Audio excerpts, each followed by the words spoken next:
So here I am again. Good evening, everyone. Good morning to those in the U.S. or anywhere you are. I have an exciting topic for today because I know all of you guys, especially those in the BPO industry, uh, probably once a month, once a week, every quarter, you report to the client, right? And sometimes it's a scary thing because maybe you have experienced that when you are presenting, sometimes the environment might be hostile, and there might be instances wherein those who are supposedly your teammates might even pose questions that will get you off guard, right? So it's always important to be confident and prepared. And I'll show you 4 steps, guys, based on my 24 years of experience in the BPO industry. And then also, way earlier than that, when I was working with the US government, we definitely talk to diplomats, and it's really very important that they feel that you know what you're talking about, right? And again, I always coach people, especially in the BPO industry, that knowledge of conversational Six Sigma is really important.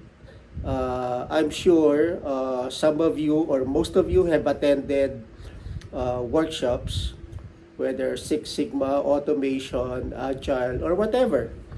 Uh, Sometimes after the training, you forget everything, right?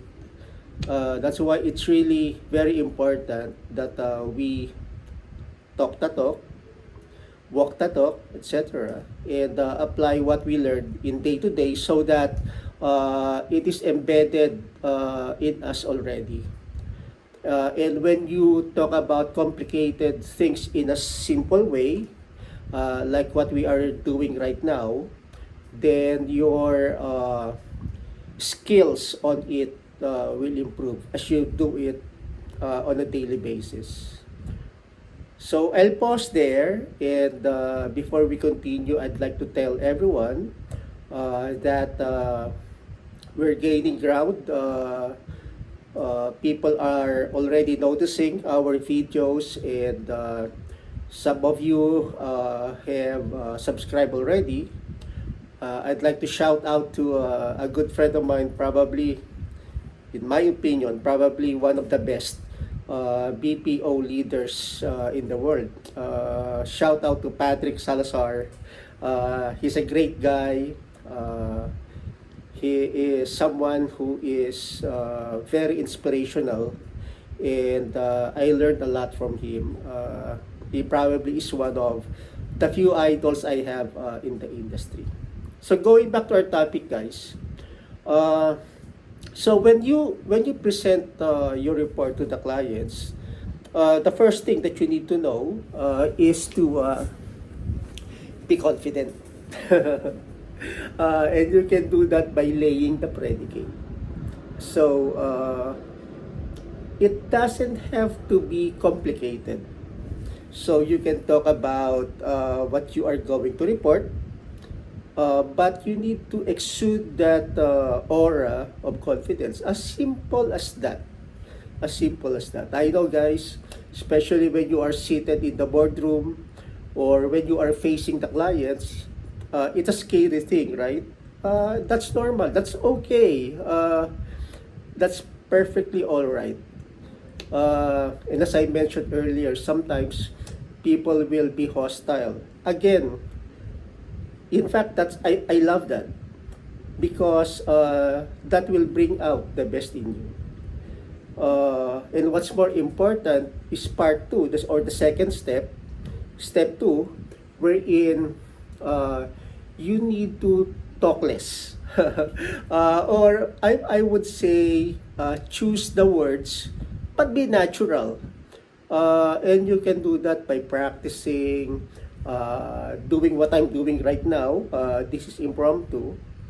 And reduce the non-value added sentences that you might bring up into the meeting. Very simple, right? It takes some practice, do some practice conversation with your team, with your supervisor, with your managers, or talk to yourself in the mirror, record yourself, and see if what you are saying makes sense, right? So I'll pause there. So first, be confident, lay the predicate, let the clients know what you'll be talking about, talk less, uh, more of actively listening. And then third, that would be the time that you need to make some conclusions. Like for example, we have already laid out the predicate why, let's say, quality is trending downwards, right? So do not hide anything. Talk in such a way that the clients will be confident in you that even if stats are going down, that you are and your team are capable of turning things around 180 degrees. Very simple. And it involves you knowing what's happening in the process. Maybe in another topic, we will talk about root cause analysis. Again, it's really very important that while I am adhering Six Sigma, you do not have to mention those complicated terms. Uh, it's more, Six Sigma is more about applications and not bragging that you know a lot of terms, that you know design of experiments, p-value, hypothesis testing, confidence level, all of those stuff. I'd rather apply them rather than talk about it, right? And the clients would be bored if they hear a lot of those from you. Get rid of those charts that appear complicated, but in the eyes of the client may not mean anything to them, right? So the fourth step, step number 4, which is how would I simplify it? Sometimes we call it a summary of what took place, but this is now your opportunity to leave something for the clients to think about. Again, client relationship is not about telling them what they wanted to hear. Client relationship, guys, is a way of life. It is establishing relationship. Your review or report to the client does not start at the time of the meeting. It starts even before that. There are certain things that you need to do genuinely so that you will be able to establish that kind of relationship with the client. It is really important also that you should not be a yes person also to the client, because sometimes what they wanted from you, being the expert, is to tell them what is right and what is based on data. And that's where, again, Six Sigma would come into the picture. It's not about telling the clients all the good stuff, but in the end, at the end of the day, their end users are not satisfied. So I hope I have simplified the matters with you guys. Again, probably, and this is based on my experience and probably your experience, that every client review is stressful. uh, you don't want it coming in your calendar, right?